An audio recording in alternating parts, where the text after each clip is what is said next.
Desain manusia itu seperti ini, jadi ya, sebaik-baiknya orang ada potensi jahat dalam dirinya yang belum terstimulasi.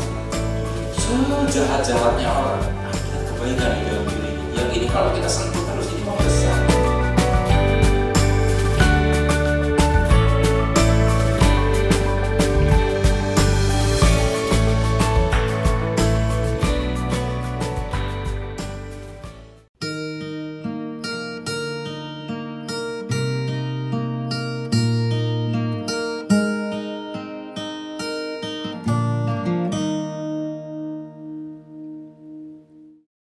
Assalamualaikum warahmatullahi wabarakatuh.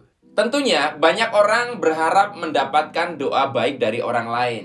Tetapi kehidupan tidaklah selalu berjalan lurus-lurus saja. Dalam beberapa kasus kita sering menemukan orang lain mendoakan buruk orang lain. Anda bisa cermati di media sosial, kadang ada orang berkomentar mengharapkan hal-hal buruk terjadi kepada seseorang atau orang lain. Nah, pertanyaannya yang menjadi tema yang kita bahas kali ini adalah apakah doa buruk orang lain bisa mencelakai kita? Untuk menjawab pertanyaan ini tidak sederhana karena jawabannya bisa dalam berbagai pendekatan. Tetapi izinkan saya menjawab versi kesadaran saya saat ini. Saya pernah dalam beberapa kali kesempatan mendoakan buruk orang lain secara spontan. Salah satu contoh kejadiannya adalah suatu hari saya sedang menggunakan sepeda motor untuk mencari peralatan studio musik saya.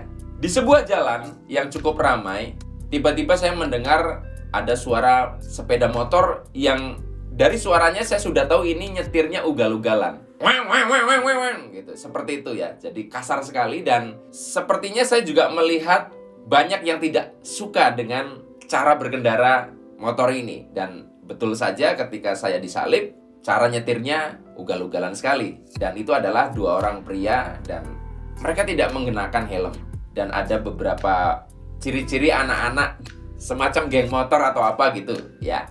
Saat itu entah kenapa spontan ada satu letupan dalam perasaan saya melihat mereka, terutama melihat motor mereka. Dalam hati saya langsung ada kata-kata kasar yang keluar gitu. Modiar gue gitu ya. Ya, kalau kita terjemahkan itu mati kamu gitu loh. Dan itu penuh dengan satu emosi tertentu. Dan ajaibnya saat itu tidak ada 2 detik setelah muncul emosi spontan dalam perasaan saya, motor yang mereka kendarai rantainya ambyar, lepas, bercerai-berai. Dan mereka akhirnya terhuyung-huyung dan akhirnya harus menepi sehingga mereka tidak bisa lagi ugal-ugalan. Saya langsung kaget, langsung seketika. Dan kalau misalkan saya dalam penguasaan ego saya, tentunya saya mengatakan, saya sakti ya, bisa doa saya langsung jadi kenyataan walaupun itu doa buruk ya. Tetapi itu menjadi sebuah perenungan yang mendalam untuk saya, sehingga juga menjadi bahan saya untuk membuat bahasan ini. Apakah doa buruk kita itu bisa mencelakai orang lain? Atau kita didoakan buruk orang lain? Apakah bisa seperti itu? Ketika saya menjawabnya dengan kata iya, saya merasa itu sebuah sistem yang tidak adil pada semesta. Kenapa? Karena faktualnya, kadang kita mendoakan orang lain buruk atau orang lain mendoakan kita buruk bukan karena kita buruk, tetapi mereka tidak suka dengan kita karena merekalah yang sebetulnya bermasalah dengan dirinya sendiri. Anda tentu bisa lihat dalam sejarah-sejarah spiritual para nabi, mereka orang-orang yang mulia tetapi dimusuhi oleh tidak sedikit orang. Jika sistemnya bahwa doa buruk orang lain bisa mencelakai orang lain, bahkan doa buruk orang jahat bisa mencelakai orang baik, saya merasa sistem semesta tidak adil.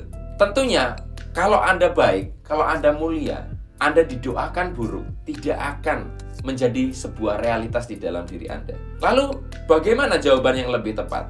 Dalam menjawab pertanyaan ini, saya punya jawaban begini, bahwa doa buruk orang lain tidak akan bisa mencelakai kita ketika kita tidak punya tabungan karma buruk yang beresonansi dengan itu.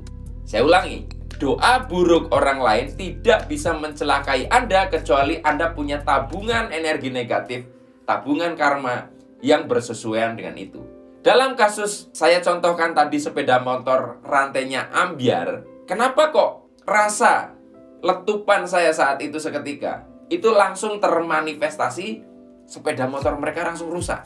Karena apa yang saya pancarkan dalam doa buruk saya bersesuaian dengan karma buruk yang mereka sudah tanam entah kapan.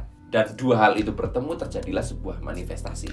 Bahkan bisa saja kenapa itu bisa terjadi, mungkin yang mendoakan buruk saat itu bukan hanya saya, tapi pengendara-pengendara kendaraan yang lain yang terganggu oleh ulah ugal-ugalan mereka.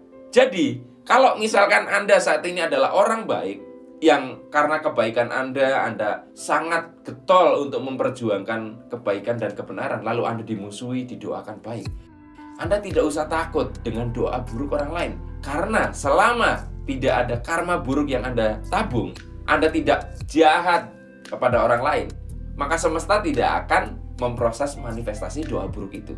Tetapi bagi Anda yang saat ini penuh sekali dengan karma-karma buruk, Anda sering berbuat hal-hal yang tidak menyenangkan, Anda memiliki perilaku yang jahat, dan saat ini mungkin Anda leha-leha, wah saya hidupnya baik-baik saja. Tunggu saja, ketika nanti ada yang mendoakan buruk Anda, yang orang itu tersakiti oleh Anda, dan doa orang itu bersesuaian dengan karma Anda, maka Anda bisa celaka. Jadi, doa buruk orang lain menjadi nyata atau tidak tergantung apa yang sudah Anda tabung dalam kehidupan Anda sendiri, alias celakanya seseorang sebetulnya adalah hasil dia menuai dari apa yang sudah dia tabur dalam kehidupan. Hanya ini yang bisa saya sampaikan. Sampai jumpa lagi di lain kesempatan. Saya akhiri billahi taufik wal hidayah.